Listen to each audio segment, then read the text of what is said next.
Shalom Shalom. Ndabaha ikaze mu kiganiro cyacu cy'uno munsi Moment of Reconciliation ushikirizwa na Pastor Patrick Eninahazwe. Uyu munsi nifuza ko tuganira ijambo ridasanzwe nk'uri kuramurikira ijambo Imana ashize ku mutima wanje no kwita kugira inyota. Intambwe uzoshika ko ku Mana yose, urugezo uzoshika ko kumenya Imana rwose ruvana n'inyota ufise yo gushaka kuyimenya. Inyota ufise iradetermina cyangwa iragaragaza urugezo uzogera ko mu guhishurirwa Imana ku buzima bw'iwawe. Ntushobora gushika ahantu udafitiye inyota gushika. Ntushobora kumenya Imana ku rugezo udafise inyota bwo kuyimenyako. Inyota ufise iradetermina aho uzoshika. Haleluya. Rero iryo niryo jambo mpemu yera yashize ku mutima wanje nifuza ko dusangira kuri uno munsi. Reka nsome ntatevye muri Matayo igice ca 5 ku murongo wa 6. Bibiliya iravuga ngo hahirwa abafise inzara n'inyota byo kugororoka kuko ari bo bazohazwa. Imana ishimwe cyane. Bibiliya iratubwiye neza ngo hahirwa abantu bafise inzara n'inyota yo kugororoka kuko nibo bazohazwa. Muyandi majambo kugira ngo uhazwe bivana n'inzara ufise. Imana ntishobora kukwihishurira atanzara ufise yo kuyimenya. Haleluya. Jeni gatsiko na Paulo amahishurirwa yaronse byavana n'inyota yarafise yo guhishurirwa Imana. Kuko arabivuga mu Bigalatiya aravuga ngo sa nk'umuhererezi mu bizeye ariko nabarushije ubutame bwose. Ivyo bica bigaragaza yuko inyota Paulo yarafise yo guhishurirwa Imana yari itandukanye n'inyota abandi bari bafise. Nico cyatumye Imana imwihishurira ku rugezo rudasanzwe. Haleluya. Reka dusome mu Bifilipi igice ca 3 ku murongo w'10. Bibiliya tubwira ngo ndamumenye n'ubushobozi bwamuzuye murambabarira ngo ndamumenye n'ubushobozi bw'ukuzuka kwiwe no gufatanya nawe imibabaro yiwe shushanywe n'urupfu rwiwe ngo kumbure nshike kuzuka kw'abapfuye. Haleluya.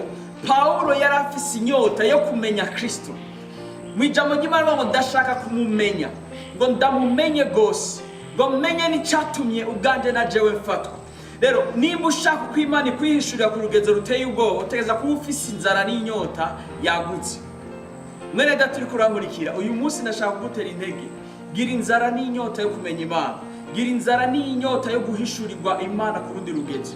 Nawe we muntu wibaza yuko washitse, nagira ndakumenyeshe ko utarashika. Haracari ibindi bintu, haracari urundi rugezo wifuza kumenya Imana. Paulo ngaho ubona ariko aravuga ko yashaka kumenya Imana n'umuntu yari yarashitse mu ijuru rya 3. Aho avuga mu ijambo ry'Imana ngo nabonye ivyo ntemerewe kubabwira, ngo numva n'ivyo ntemerewe kuvuga. Haleluya. Paulo yarafise amahishurirwa adasanzwe. Paulo niwe yanditse ivyete byinshi mu ntumwa muri Bibiliya. Ariko umutima wiwe yaragifise inzara n'inyota yo kumenya Imana. Igihe cyose yamavuga ngo ndashaka kumumenya. Ngo ndamumenye gose, menye n'icyatumye na jewe mfatwa. Mwene data ndakwifurije kugira inyota yo kumenya Imana.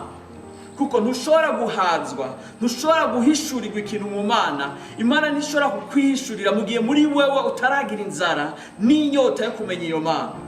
Haleluya. Rero Bibiliya nuko itubwira ngo hahirwa abafise inzara n'inyota kuko ari bo bazohazwa. Mu yandi majambo kugira ngo Imana iguhaze nuko ufise inzara n'inyota. Nimba utarugifise inzara n'inyota byo gusenga mwene data ndagusengera ngo guhera uyu munsi mpemu igufate, mpemu yera agufate, akreye muri wewe iyo nzara n'inyota yo gushaka guhishurirwa Imana. Kuko by'ukuri turakeneye kuyimenya. Ku ijambo ry'Imana riratubwira muri Daniel igice ca 11 ngo mu gihe c'iherezo hazoza ibihe bigoye, ngo yamara abazi Imana yabo nibo bazokomera. Mwene data ibihe tugiye kwinjiramo hari ibihe tuzokwinjiramo bigoye cyane. Defwa bikeneye ko utegeza kubuza Imana yawe ku giti cawe kugira ngo ushobore kuresista. Rero kugira ngo umenye iyo Mana, ushika ahantu ushobora kumenya iyo Mana ku giti cawe, utegeza kuba uri umuntu afise inzara n'inyota. Kuko Imana ntishobora kukwihishurira atanzara ufise y'ukuyimenya. Abantu bose bahishuriye Imana n'abantu bari bafise inzara n'inyota yo kumenya Imana. Rero ndagusengera aho uri, Imana ikugirira ubwo buntu, wumva ko umutima wawe wifuje Imana. ugira umutima nk'umwe wari muri Dawidi ahavuga mu mazaburi ngo nk'uko impongo ihuzagirika mu bugaragwa irondera amazi, ngo niko n'umutima wanje uhuzagirika urondera inyonga zawe. Reka by'ukuri ugira umutima nk'uyo wari muri Dawidi. Umurazi iyo umuntu ari mu bugaragwa wifuje amazi atanu namwe ushobora kuyaronka, wumva umenga wobona n'uturibara dukeyi wodufyeta.